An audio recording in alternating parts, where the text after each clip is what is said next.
Starting. It's on air. All right, live. There we go. Hello out there. Hello, world.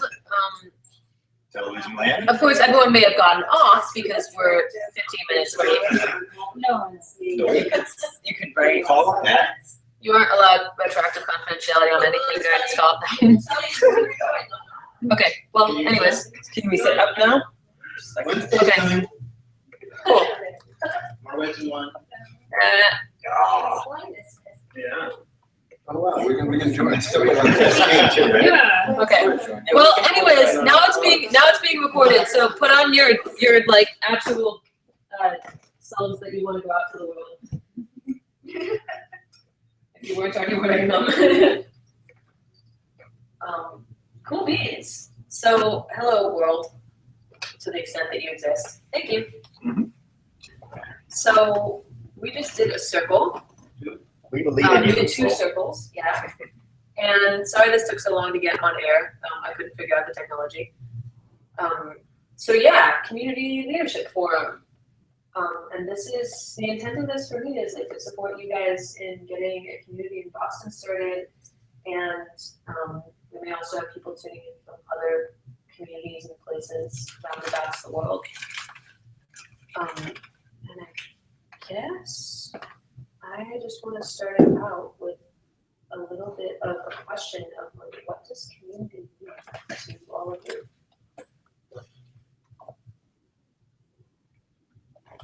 I love that question because community is such an important word to me, and I find that often when I talk about community, people interpret what I'm saying so differently because their idea of community is different than what I'm talking about.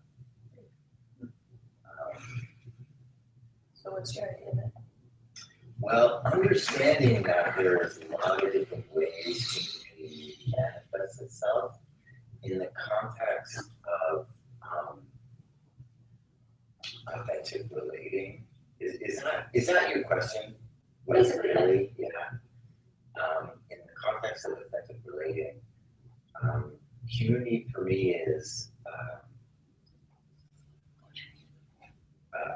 a gathering of shared values where people get together to celebrate the things they care about most together and support each other to get those things met.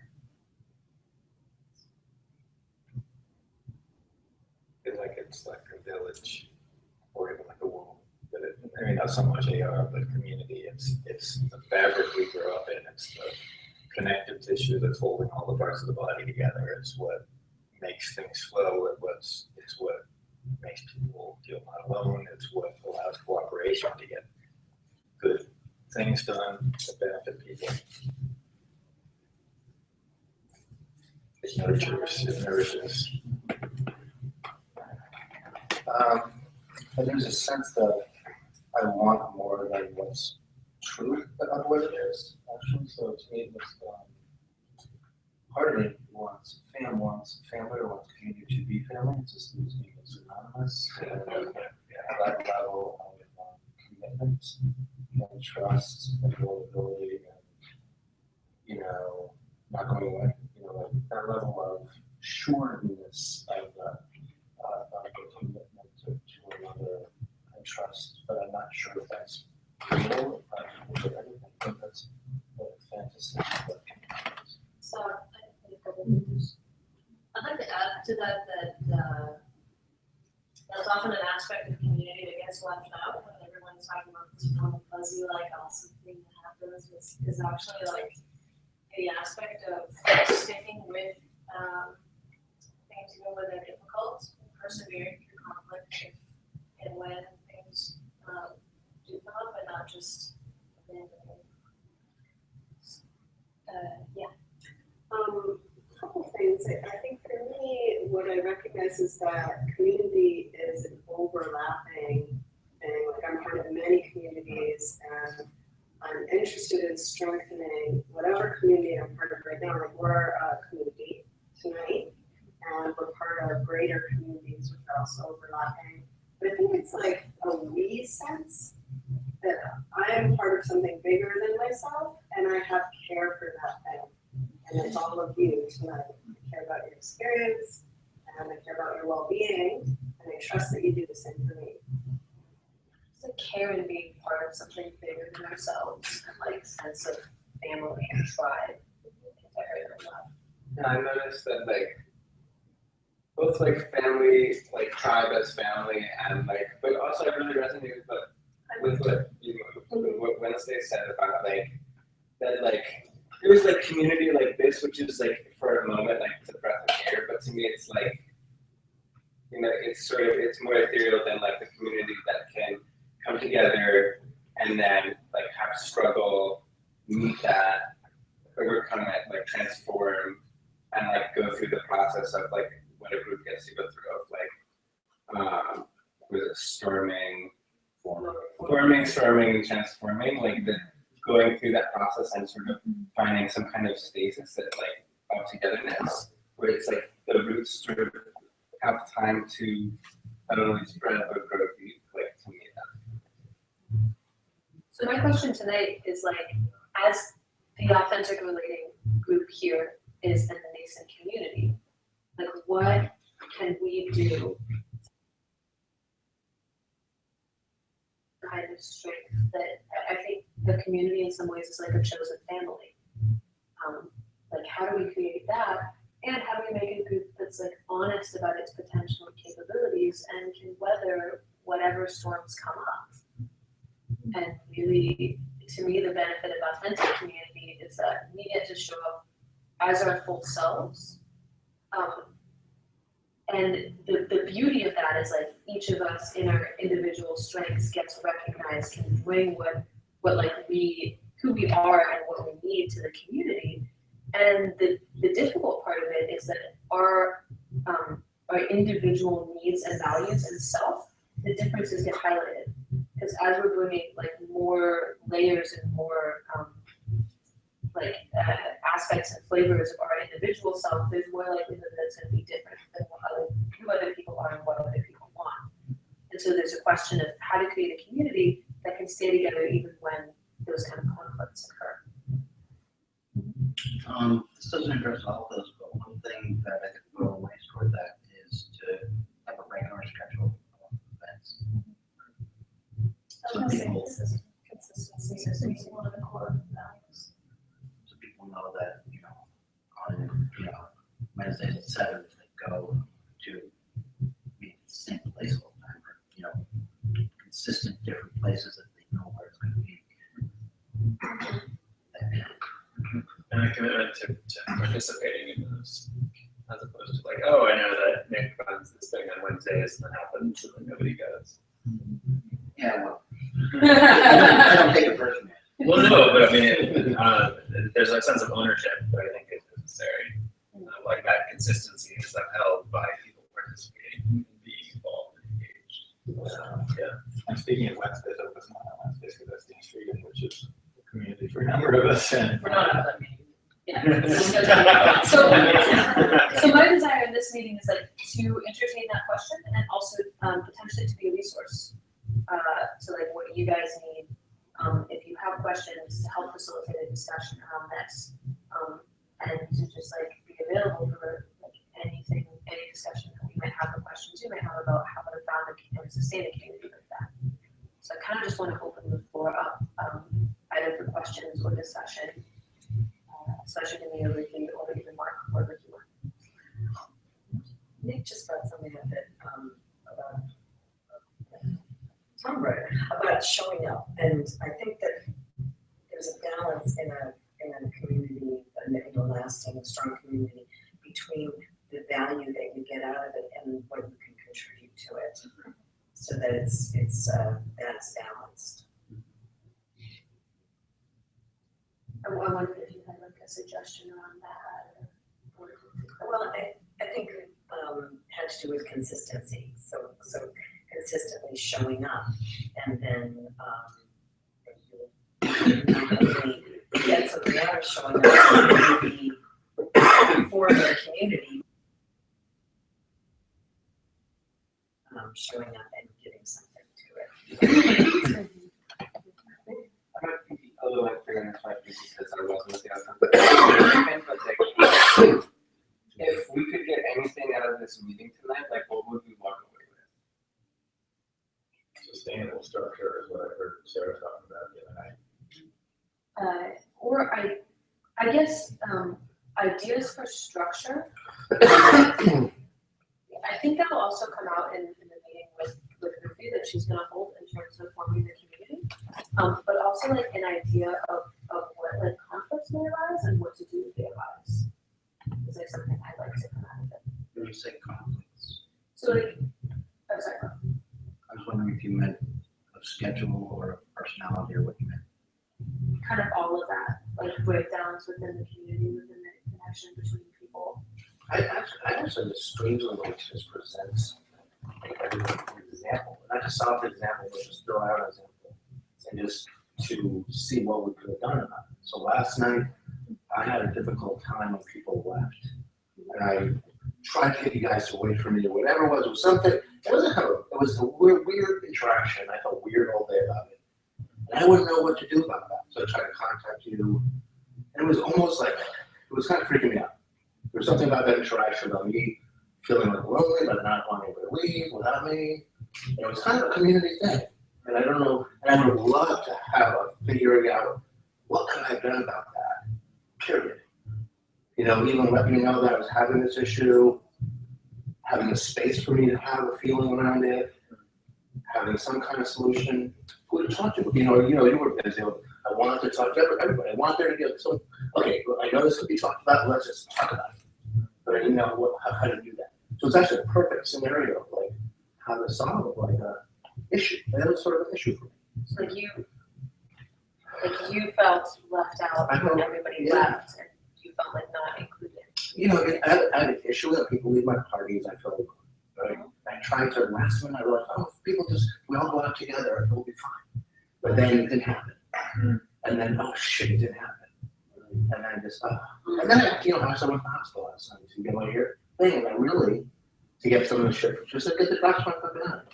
And there was a little one. And I would have loved to, it was almost like a perfect scenario to figure out, what could I have done? Here's my world, my community, I just had this wonderful, I just had a community all of a sudden. What could I have done? What could we do? The Facebook page where people were communicating about this meeting and what happened. There were a bunch of people that had left and were already on talking. But it was just like right now, it had to. Yeah. Yeah. Okay. Can you imagine how things would have played out differently that would have made you feel like there was like the needs would be met? I actually thought of that. I wrote a whole email to you to tell you. Actually, and it was like, here's what I think I would have done. You guys left, right? All of a sudden I had this inspiration. And I want to literally us walk out together as a group. Not people down the hallway. I needed just to walk out with you, for that issue.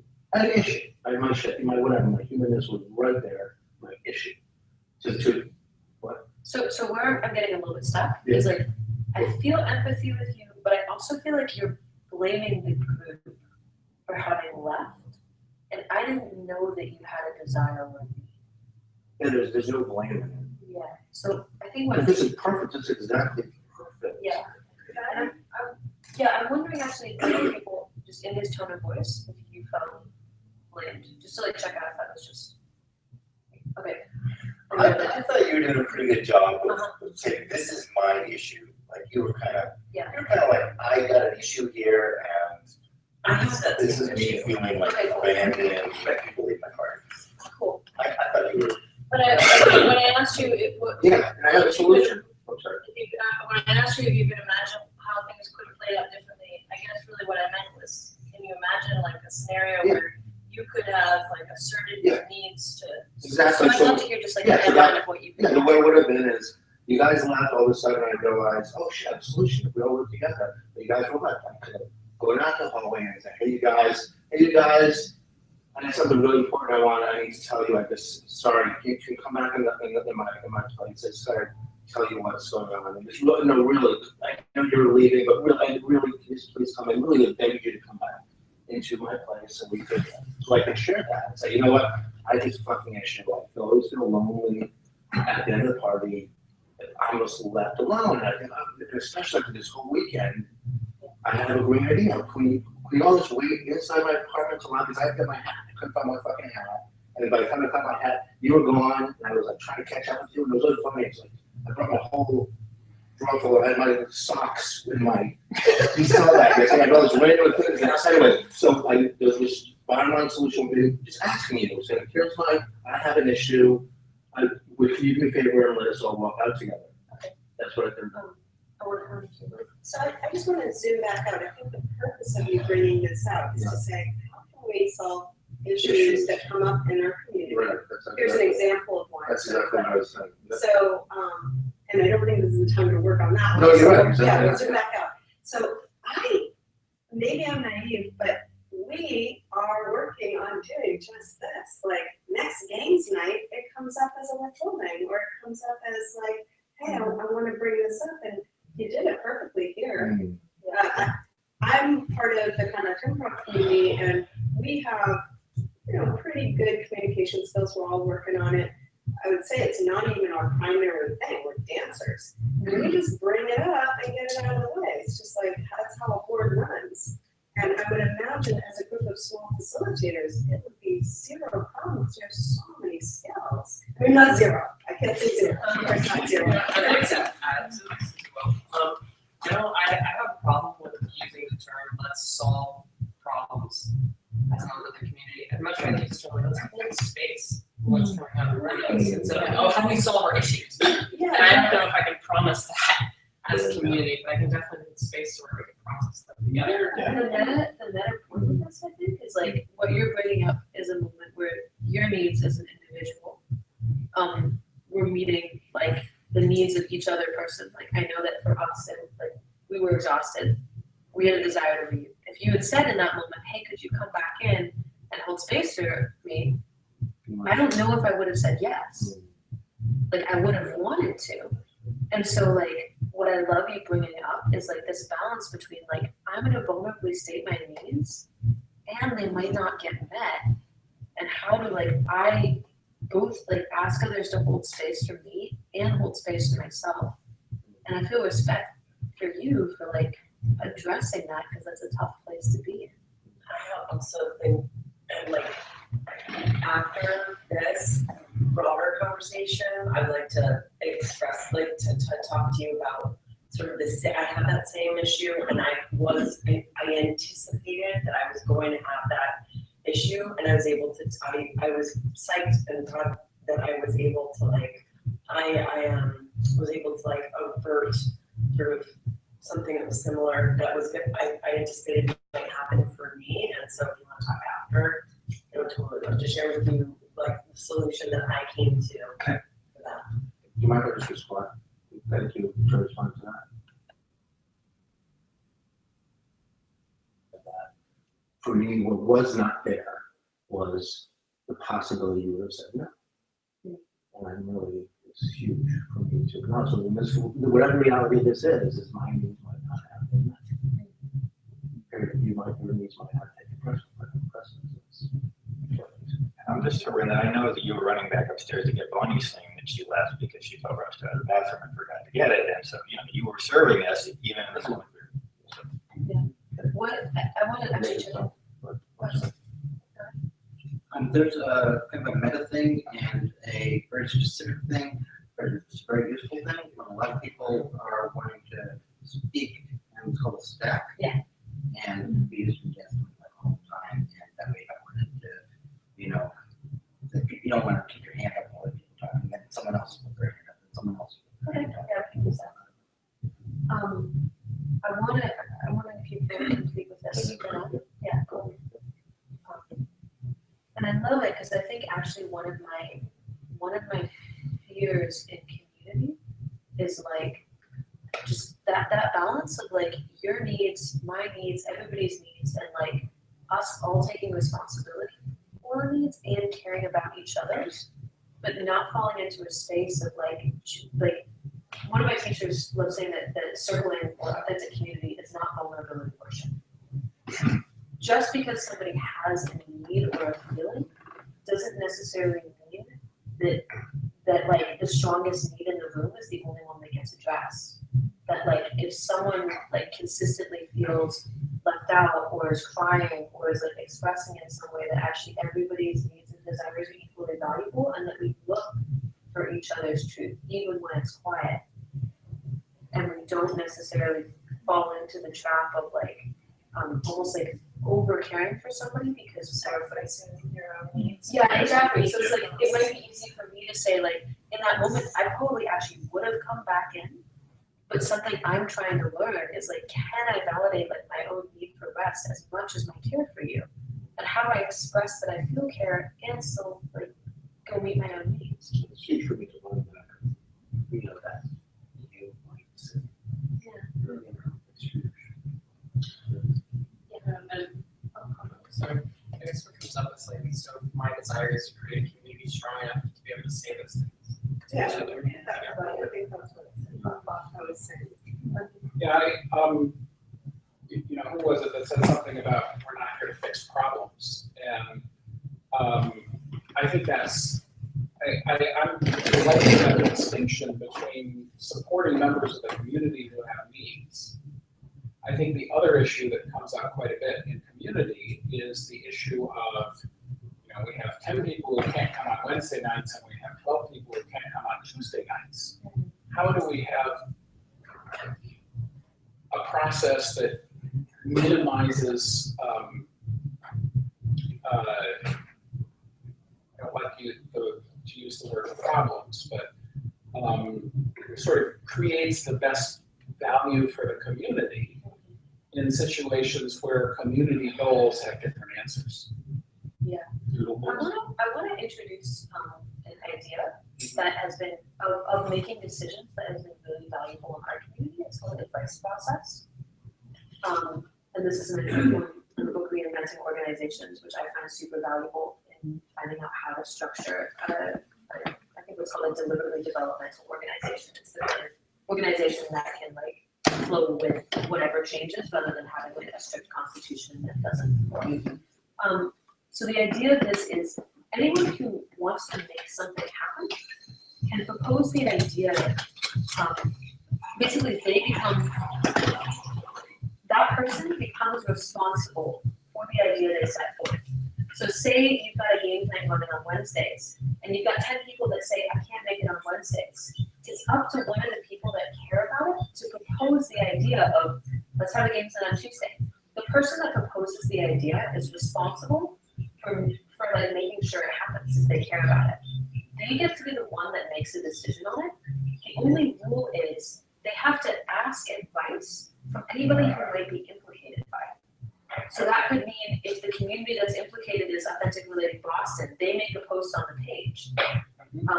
And you know, whoever responds, those are the people that get to give advice. They don't have to take the advice, they just have to ask for it. But they become responsible for making the decision. So it's not up to like Ruthie to make sure that everybody's needs get met in terms of like what happens in the community. Like we don't all come to her and be like, Ruthie, make a game on Tuesday as well as Wednesday. If Chandra cares about having a game on Tuesday because she misses the one on Wednesday, she either is like, okay, I'm gonna take responsibility for this, or she finds somebody else as well. And just like takes responsibility for making it happen. Yeah. What was the thing called that you said advice? It's called advice process. Yeah, it's worked really, really well for us. And what is that? Reinventing Organizations. It's by Frederick Lowen. It's basically a study of, it's like a case study of a number of different organizations, each of which have thousands to tens of thousands of employees that all work on a system of distributed authority. So rather than having just one manager, like a hierarchy down, everybody has the power to change almost anything in the company, as long as they follow advice process, as long as like, you know, they like do the research on it. And it's like, how do you create an organization that's empowered? Yeah, it's really So I can envision several of us doing games nights that meet on, you know, whatever different nights on a regular basis, and a regular facilitators meeting as like the structure, the underpinnings of this, and maybe some of us at the regular facilitators meeting might want to study that book, for instance, and bring ideas back to the, to the rest of the group. And I think the regularity of these things happening and the consistency of people that attending and getting value and contributing is, to me, the basics of. Fall on your head. It's like the structure that we can move forward with. So I'm curious to know if people say, oh no, or yeah, that and. Yes, and I think we talked about having chances for us to each practice leading, those of us who just been through this training, which I guess in time we'll do, on the regular nights too, but maybe initially for some of us at least, we'll want to just practice with each other. And I'm looking forward to that too, but I see no reason to do that. I also suggest that, given that there are a lot of you, in any given facilitator meeting, there probably won't be time for all of you to practice and get feedback on your leadership. So I would suggest just getting groups of friends together to play and then asking them for feedback. And even inviting other facilitators to those, because then you will all get chances to play and then facilitate for each other. In circling trainings, everyone's usually encouraged to create a group of friends that they circle with on a regular. You can do the same with games. I really like the diagram, Zalo. Yeah. Zalo. Yeah. Zalo. Right. Yeah. That he said that you have this thing of mentor training system, of in leader training, accreditation kind of thing, like you become certified-ish to be a leader. I would love us to figure that out because with all the training people, let us know there's some security. Okay, Karen's got certified. And what is that? How difficult is that to figure out? I mean, with us in Boston. In Austin, it's just kind of we figured it out over time, and we're always testing different systems. What I would suggest to start with is Ruthie being the most experienced in authentic relating, for you to start having a couple of co-facilitators that you think are almost at the level that you would trust them to lead a night, and then have them start leading a night with you as their co-facilitator, and just seeing if and kind of expanding that group of people that can lead nights and hold the space. And the idea is can they set context for what authentic living is even in the moment? Can they give the agreements and address objections to it? Can they lead games and hopefully mentor other new facilitators in leading games? So what we have is the head facilitator that's testing chooses their team of co-facilitators, and they not only have a current head facilitator on their crew to watch, but they also take in a couple of the newer facilitators that have just been trained, and it's their job to put together the games night such that new people are getting a chance to contribute or maybe getting a chance to lead. And actually, one of the questions of a head facilitator is, can they mentor others in the process? Another thing a head facilitator should be able to do is if objections come up, if conflict comes up in the room, they can still hold the space without dropping the leadership stick. It doesn't even matter how well they do, but if at any moment something comes up and you kind of just please don't deal with it, or just sit back and say, yeah, it's okay if you keep sharing for 30 minutes. I really don't want to interrupt you. That's dropping the leadership stick. You can reset context in any moment of what's happening. I still have the room, even though something's going differently, I'm gonna say it, if Lincoln is sharing for a lot longer, I can say, hey, Lincoln, would you, I'm noticing that you're sharing for a while, and I want to keep to a structure going around. Is that okay with you? And you could be hell no, I want to keep sharing. And then I could say, okay, so we're going to give Lincoln another 2 minutes to share. Is everyone else okay with that? So you can even work with things that way. Or I could say, actually, I love that you want to share. I'd be happy to follow up with you later, but I'm going to move on. So it's does the facilitator have the ability to flow in the moment? And do they have the ability to take shares? So it's if somebody shares, can I give them my presence and attention? Can I maybe follow up with them? So it's these can they practice both the art and the science of facilitation? And it'll be up to Ruthie, I think, in the beginning to really gauge whether somebody can do that. And then as you develop this team of head facilitators that have those abilities, those head facilitators take on other facilitators to mentor, and over time you get a group of people that have the ability to hold that space. And I would suggest not starting a second games night until you can have people at that level to lead it. Because the difficulty might be if you start a second games night and you have facilitators that really don't know how to hold the space, and something goes down in the room and something gets really triggered, because we're doing deep emotional work a lot of the time here.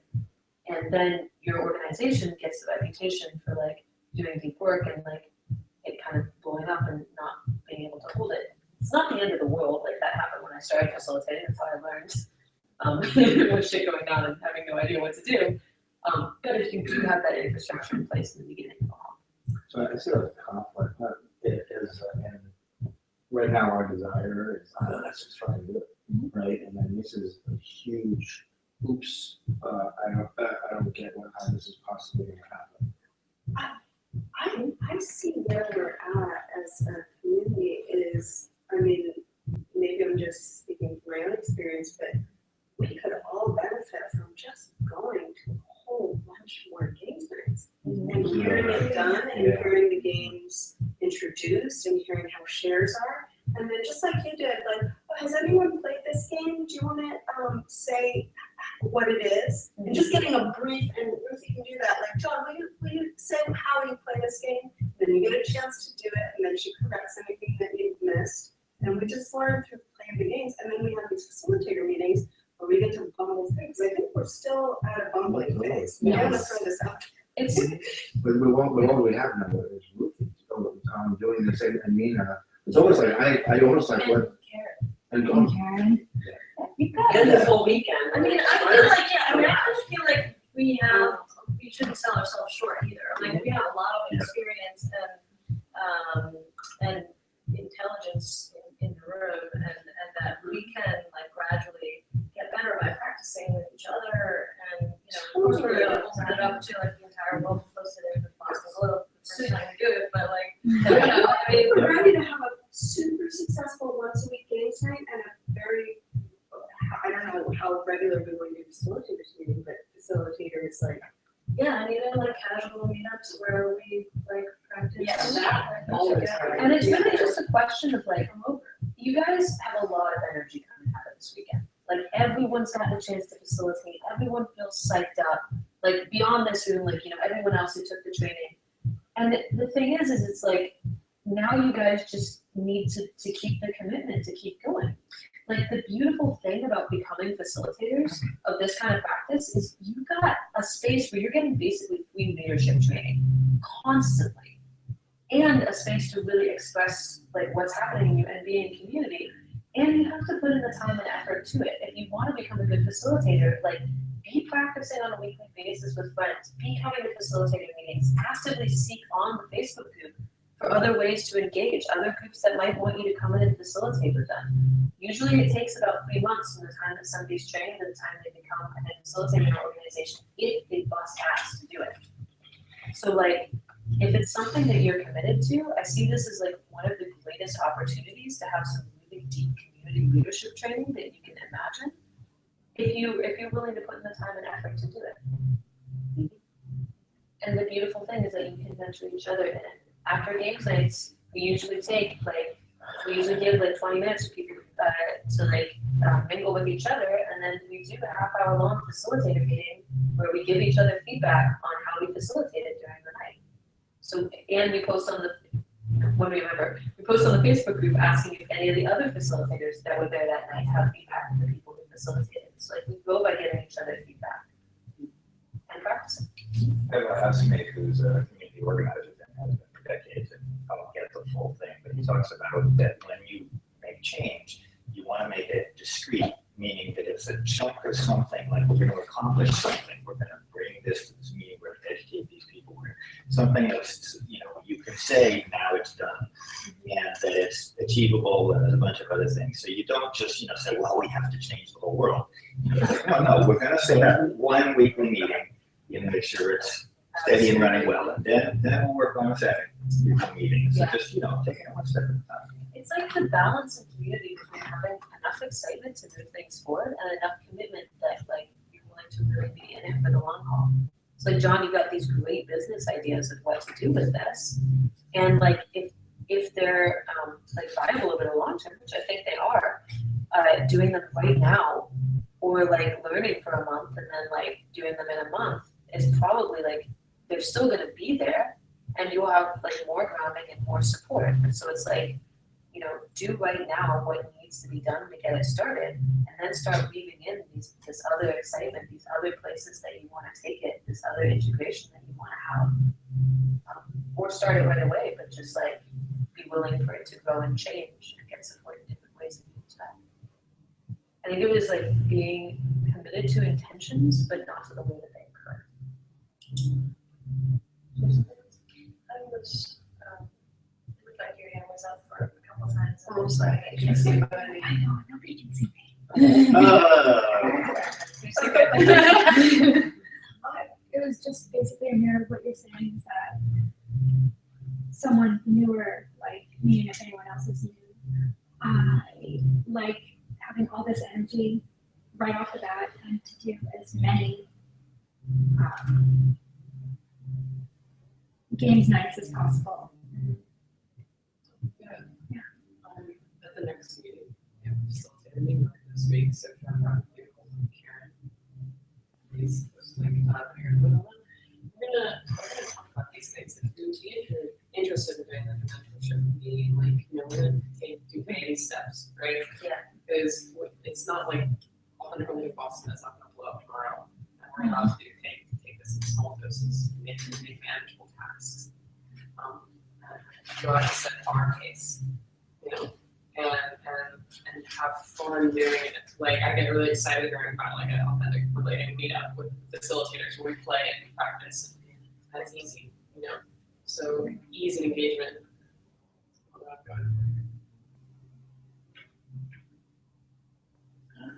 Questions, comments, other things? Just selfishly, for people who haven't had the leadership training, what, you know, do we just wait for the next one? Is there any, you know, like, where's our place in this? I say our, I mean mine. We're others. Yeah, it's really up to Ruthie how she wants to handle that. In Austin, unless somebody is, so we've had some facilitators come in, for instance, if someone from Houston goes to Austin, or like Mark moved from Toronto to Austin, and those people had been doing authentic relating as facilitators for years. No, Right, so like what I'm saying is like, anybody that isn't in that position, we have go through a leadership training. And the reason for that is not just to get the skills, like, you know, you were just in Boulder for the relational operating system, like you have probably some of the skills that are going to be necessary for a facilitator. Chandra, like, I mean, you had the skills of the training to be a facilitator, like, even before you walked into that room, and there were others that had that too. But the benefit of doing a training is everybody starts out at the same cultural level. And you all have the same onboarding, and to me, that's actually really important. So it's gonna be another training in 3 months, is that true? In the summer, so in a couple of months. In theory. Yeah, in theory, like sometime between June and August, probably. Maybe sooner. Okay. I'm thinking like April, July. Okay, so Okay. April to July, yeah. So we will be having another one soon, and if we have enough people, I don't know, I might even do it 2 weekends or something. And just to clarify that a little bit, so it's important that they go through that training in order for them to do what? I would say in order for them to join the Authentic Boston facilitator team, like you can still be like coming to game sites and practicing, and even like get a copy of the games manual and start playing games and facilitating them for your friends, like get a lot. Ooh, where do you access that? Amazon is where it Yeah. I've got, if you look at my website, which is authrev.com, it's like Authentic Revolution Authrev, you can download it. Yeah. I just want to clarify, like, are we saying that because Nick hasn't done the training, he wouldn't be allowed to ride a facilitation? Not a facilitator team.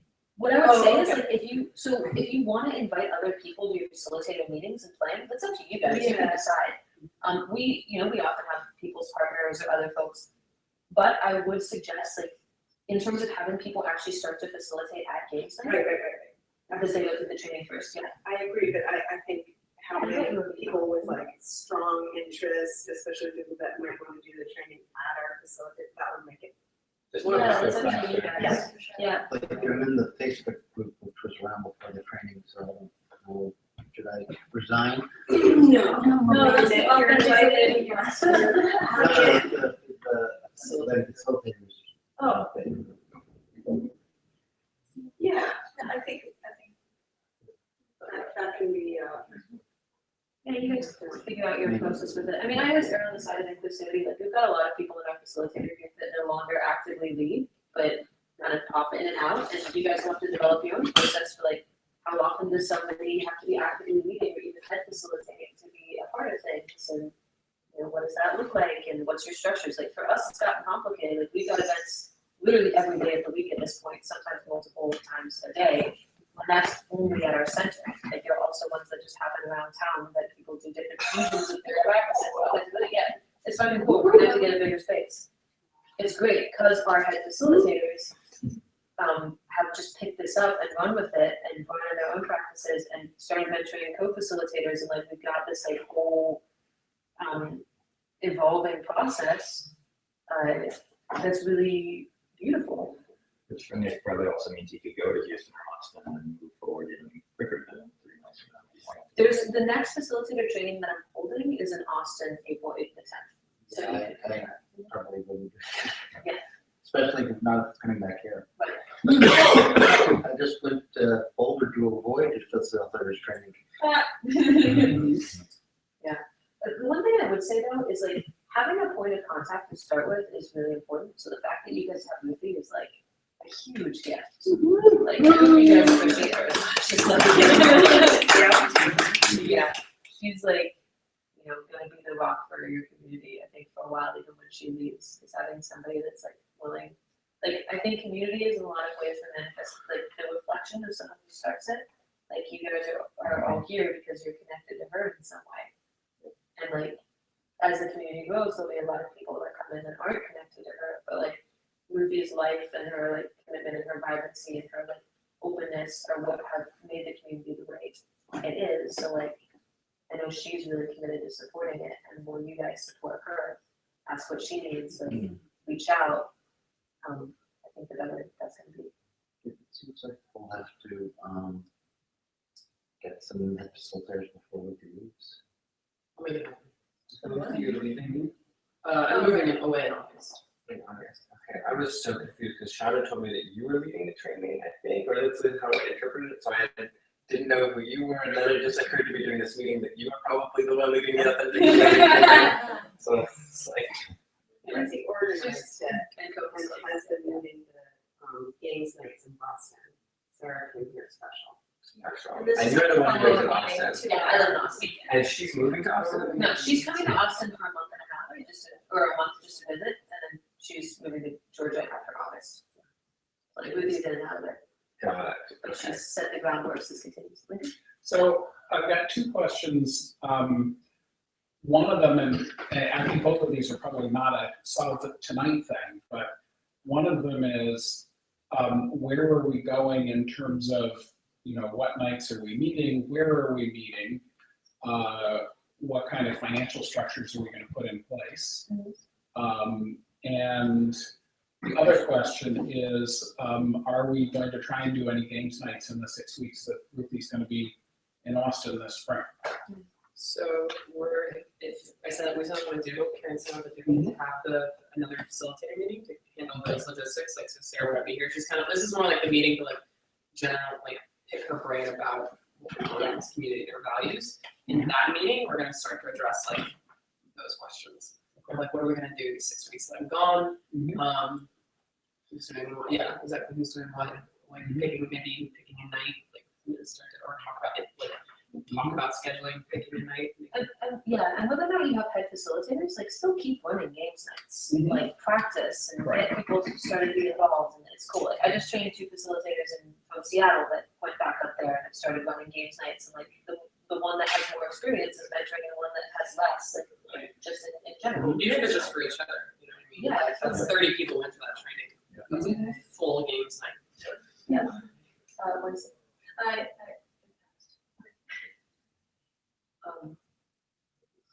Yeah. Are there any other questions that you guys, and we're almost at 9:30 actually, I don't know who has to go, but are there any other questions you guys have for me? Because I'll be as available as possible, but yeah. By not having right now just like one area, if we were both different places, what would you think for our one thing to just hold it all together? Just, or either of you? I would say we see things like. Yeah. Yeah. How much space does one person need to facilitate on the games night for like this group of number of people, for example? We could do this number of people in a space like this. Depends on cozy you want. So it doesn't require, it's not like, there's no like. There's no running and tackling. That's what It also depends on it depends on what games you choose as well. Like if you wouldn't want to do like best friends mortal enemies that requires you to like split on opposite sides of the room to get far away from your mortal enemy and then come close to get to, it's like you don't want people like knocking over stuff. But you know, if you did a bunch of like pair games and curiosity and stuff, like a space like this would be fine.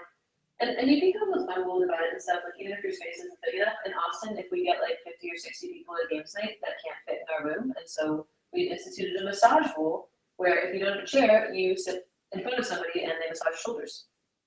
Which always makes people actually like get out of their chairs to sit in front of people. So you can screw with it. Usually like 15 minutes that people have been found for the games night. But imagine it'll grow if it becomes a regular thing. Yeah. You did that 31. You did that 31, and it seemed to me it was too big. We had 30 people players, yeah. Yeah, quick note. I mean, it's harder to facilitate a big group of people. Like this weekend was super draining for me, just because it's like you gotta like have your. I have to have like my energy higher to deal with that many people, and I have to like be responsive to people's needs in a bigger way. But I mean, we do have games nights of 50 or 60 people in Austin, and we just have to like. You can't do a big group sentence then if you have that many people. You have to like change up your plan a bit depending on how much time things are going to take. Like you have more groups and stuff. And then an experiential one, until we talked with you about this, it just felt It feels different, yeah. so much different to not have that vulnerability and intimacy for this small group. And something you guys might think of doing is like as you grow, like have options for like you can have a closed container games night, for instance. So like meets once a week and for like 6 weeks or something. It's just a small group of people playing together. Or you can have like our Tuesday games That nights. sounds really nice. Yeah. Our Tuesday games nights, not as many people come to, and like it's like a smaller group of 15 or 20 people, and people know that's smaller. So like you can have options of different sizes. Have you ever split it up once? Like, so maybe when you were mentioning too, if you had a bunch of 40, could you split it up that night to 20? Yeah, it depends how you do it. Like you probably want to do like the agreements together unless each of your facilitators knows how to give them. We did have a really interesting games night once that could be a cool model for you guys to try because it would give you more facilitator experience. One of our head facilitators wanted co-facilitators to get more experience, so he told the co-facilitators, hey, when each group of 4 people walk in the door, you're going to take them and just do a games night for them.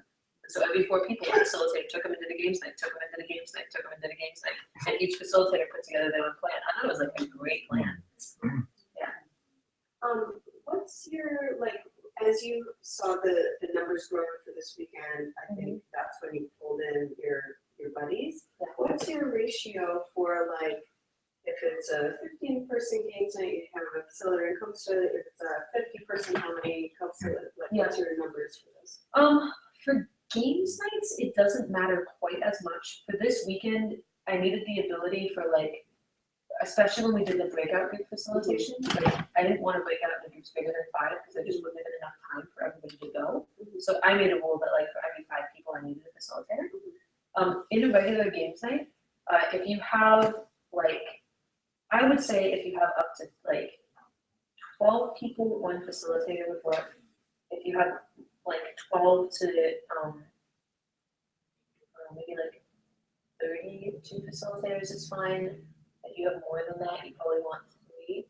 And you'll just like kind of see from the numbers that you're pulling. And as you get bigger spaces and as you get more facilitators, your numbers are going to start growing. And as you're more active in promotion. The biggest way that games night spread is through word of mouth. Ads really don't do much. Like we've been experimenting with Facebook ads lately. They do like basically nothing because a lot of this is like the relational space. So like you're going and you're telling your friends, hey, like this was amazing for me, or even, hey, you wanna play a noticing game for 5 minutes, so you can see what's up with it. That's what's gonna get people in. You guys are the ones that are gonna, even the people. I would suggest getting some sort of business card made that has like the Facebook group address on it.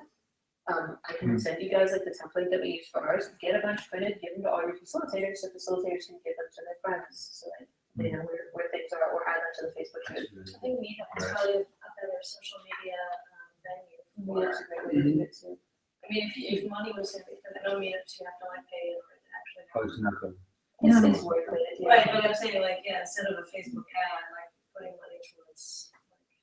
We do get a couple new people from Meetup each week, even though we did almost nothing on Meetup, so it's Like- a better way to do it. And I actually happen to have access to a few of the big meetups, you know, to post on some of the big meetups that would be interesting. Dance Freedom, we really moved the dance forward, got more young people, more attendance in general by putting on Facebook and Meetup. And I think they're both really useful. Yeah, we cross To post. keep them up. I want to say something else about the number of facilitators. The benefit of having more facilitators with a larger group, you don't really need more than 2 people. Or like the head facilitator can basically run most things. It's useful to have a second person in terms of numbers. Like if you have odd numbers, like you want one person that can run games. If you have a group of more than 12 people, I would say always have the facilitator out of games, because there might be something happening in the room where somebody's like, if people are not like obeying the rules of the game, like if they're playing it differently, that's okay. It's up to you whether you want to actually step in and say like, hey, like I noticed that, you know, you guys have just gone into conversation with the noticing. Do you want to try the format of being viewed by notice? You don't necessarily have to. Sometimes people just start deep conversations during games, especially when full of 30 people, you're not really going to notice everything.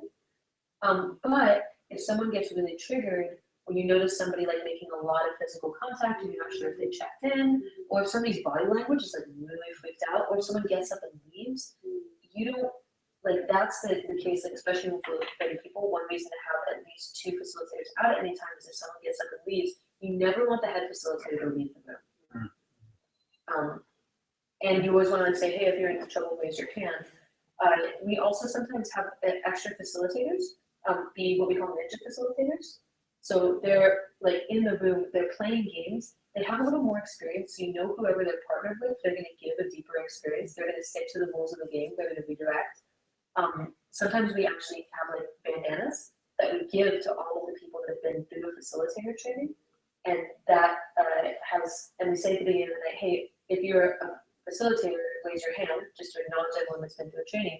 And then keep your hand up if you're willing to offer support throughout the night, which means that if a participant has an experience and they want to just like talk to somebody for a while and debrief, they know they can find something with the bandana to talk to. It has the people who've gone through training feel valued, and it has participants feel more supported. So I suggest doing that. And ninja facilitators also can be people that like throughout the night, they can like give you a read on how the room is doing. That's great. So I just wanted to, I don't want to be kind of under the radar with what I'm doing. I'm doing a games night. I started last month. I had 16 people. I've had 16 people signed up again for this month. And I'm not going to be advertising it because I'm mostly filling it with people I know. But I would invite any of you if you'd like to come and facilitate. What's the location? It's in Arlington, East Arlington. So, but you know, I'm going to be doing it just not weekly. I'm going to do it once a month, but just throw that out Is that the Sunday evening nights? Sunday evenings, 6 to 9. That brings up a point. We can do whatever we want with this, right? Like if I want to lead, something, my friends or become a part of, like, Yeah, that's totally. okay. There's no like copyright on authentic relating games. People use the manuals for whatever they want. Like I didn't like, I got, Decker and Authentic World's permission to like distribute the manual that you all got in the original email. And like I got the permission of everyone whose games I put in the manual, but like, so this is meant to be stuff that people just try with each other and do.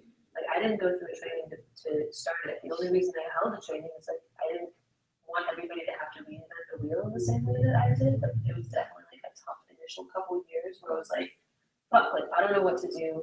I don't know what to do when conflict is going down in the move. I don't know how to work with these co-facilitators. I don't know how to like create an organization. So I'm just like wanting to onboard that process more easily, but you guys like can use this stuff for whatever you want.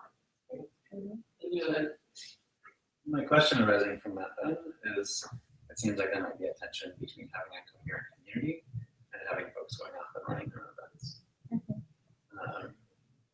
What I would say is like the most important piece about that is transparency. People get really pissed off when they find out that something happened that they didn't know about beforehand. Not necessarily that they didn't have a decision on, but just they didn't know about.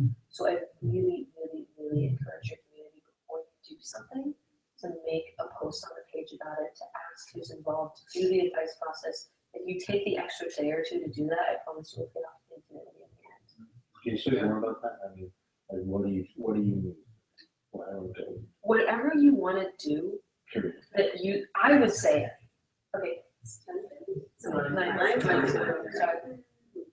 I'll just point like whatever you want to do that uses authentic relating in like a not private format, I would post on the facilitators page that you're doing it. Even if we don't want to invite other people? Even if you don't want to invite other people. Even if we're not You looking can for say, events? yeah, but you could just say like, hey, you know, guys, I'm starting up this second games night. I want you all to know about it. Like, and you could say like, and I'd love you to come, or just like, I want you to know that I'm doing this in the city. The act of just reaching out and letting people know is in itself an act of kindness, and people respond really well to it. You don't need to like be open to everybody, but the more like you're transparent with what you're doing, the less likely you're actually less likely to get people coming to you and saying, hey, like I feel super pissed off. And if they do come to you and say like, hey, I really want to co-facilitate, or like I feel really hurt that you didn't invite me, then you just stay in connection with them and like get their will a little bit. Which is exactly what I wanted to come out and say. Yeah. So people, oh, she's doing her whole private thing, you know. But you don't have to tell each other when you're just like doing it with your friends, like privately. That's just, Because I know what you guys are talking about. To do another dinner. But could you answer that Wednesday's question though? No, and there's no rule about like having to tell people. No, but even the consciousness of if you're doing your own thing, non-public, is there? you know, if I invite my friends to my house and we like. Yeah, you don't have to talk about It's, she's just saying that when we have And like a organized. public, authentic, something or other Yeah. that. I'm not sure. If it comes to your, yeah, Right. if it comes to your consciousness as like, I'm worried how people are gonna feel about this, just ease your own conscience by posting it on the page. If you're like, I don't really think people are gonna care about my friends coming to my house and playing games, it's like. Or I just wanna have my friends come to my house and play. Yeah. That's fine. Or I wanna invite this person to come and play games with me and not that person. Or I wanna invite this person to co-facilitate with me and not that person. Like, you're I at would age also like to invite us as a community to speak up if we feel uncomfortable about something, because I might not know what makes you uncomfortable, and I won't know unless you tell me. Yeah, absolutely. Be transparent that way as well. And again, like, as with the example with John, like, in your community, you're gonna find the balance between, like, really hearing and valuing people's feelings about things, and still being able to have your own compass about what decisions you wanna make on it. Like, in community, people are gonna be more or less sensitive to different things, and it's just up to you how you take that in and how you respond. And it's really okay for people to have different feelings. And I want to second that too. Like, you know, there's this fear of like things splintering off very quickly, and us losing the cohesion of like what we created this weekend. You know, and I think that's like the biggest reason I'm here is so we can come in this circle and like really check in. Like, and so if you post this, Sandra's like, oh, I'm doing a game stay on Somerville, and I can't go to it all, but then I can check in how to go. Right. And to feel supported, what happened. And there's templates that I can give you guys all, like just like how to address your game day. Like if like say you run a game night and no one's there, I kind of had to make my own template for how I did, and I actually typed that up and I can send that to all you guys. Like just a way to check in with how you think you did running. I mean, even if it's with your friends, you know, and have a conversation with them. Like, you know, if you're doing your business and you post on a thing, it's like play these games and stuff, and this is how it worked. And if none of us came, we could still support you. Yep. You know, and making it rather than this competitive thing, it's like this collaborative, supportive process. I'm looking to send that template. It's easy. It's really easy. That's the one. It's like rate yourself. How you led this camp. Because it didn't exist until this past weekend, I posted something on the ALFT from the weekend that I did with you, and it was like that kind of check-in, because I couldn't check in with you guys, because this didn't exist yet, but just to be able to post on there and go, hey, here's what I did, and here's how it went, and it was great. Everyone responded. It's like, oh, yeah, everybody was so supportive from, 1,000 miles away. Just want to acknowledge the time Yeah, and thank you. those who to the Yeah, so we're at 9:45. It's a little bit longer, and sorry for not acknowledging that. Thanks, Abby. Thank you guys. This was super cool. so much. I think is it okay if people hang out for a couple minutes? If you want to first. Okay, cool. So anyone who wants to hang out and just socialize or continue to circle your time. And I'm also mindful that when John got this concern, Molly echoed it. And since she's our host tonight, Thank you. Bye, universe.